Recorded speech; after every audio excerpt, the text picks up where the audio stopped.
Қайырлы күн, құрметті оқушылар. 9 класстың тақырыбы бойынша төмен формулалар бойына арналған есеп өрнекті ықшамдаңыз дейді. Енді мына есепті ең бірінші мұқият талдайтын болсақ, ең бірінші косинус 20 мен синус 20 көзімізге түседі.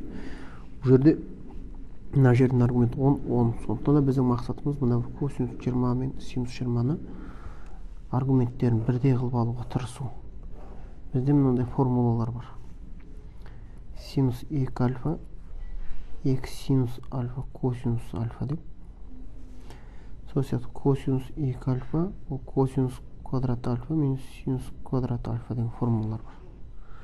Осы ережені қолданатын болсақ, осы ережені біз мына бір косинус 2 альфаны жазуымызға болады. Сонымен 1 минус косинус 10 градус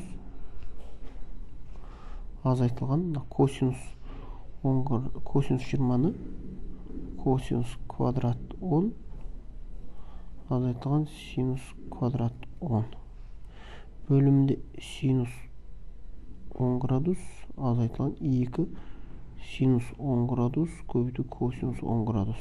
Яғни мына формуланы қолдандым. Бірінші формуланы астына, екінші формуланы үстіне қолдандым. Енді ары қарай ықшамдаймыз.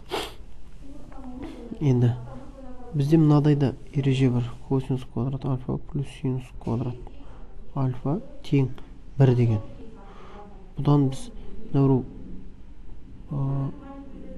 синус квадрат альфаны 1 минус косинус квадрат альфа деміз болады.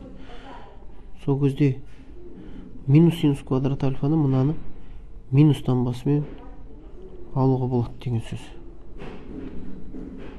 Иә, алдына минус қойып барып.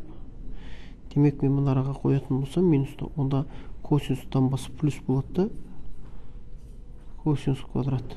Демек, менде мынадай дүние шығады. 1 минус косинус 10 градус қосылған мынаны мен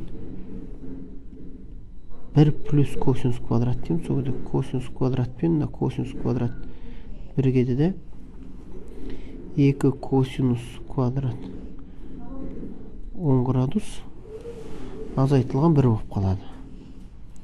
Бөлімінде ортақ көбейткіш синус 10-ды жақсыртына шығарып жүрсек 1 минус 2 косинус 10 қалады.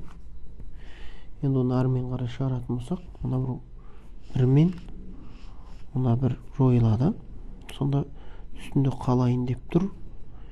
2 косинус квадрат 10 градус азайтылған косинус 10 градус бөлімінде синус 10 градус 1 минус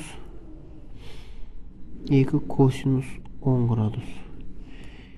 Енді мына мен нарада бір ұқсастық бар сияқты, сол себепті мен мына жерде минус косинус 10-ды жақсыртына шығарып жүреді. Косинус 10 градус жақсыртына шығарып жүрсем нарадан. Сол кезде менде қалады 1 минус 2 косинус 10 градус қалады. Сол емес пе? Енді бөлімде синус 10 градус 1 минус 2 косинус 10 градус. Енді мұқият қарайтын болсақ, бәрі көбейтуге келіп тұр. Көбейткішке келгендіктен біз мына алымның бөлімін қысқарта аламыз. Сол кезде бізде минус косинус 10 градус бөлінген синус 10 градус қалды. Ал енді косинустың синусқа қатынасы бізде котангенс бер, сондықтан мына минус котангенс 10 градус деп айтылады екенбіз. Сонымен есебіміз ықшам түрге келді. Рахмет.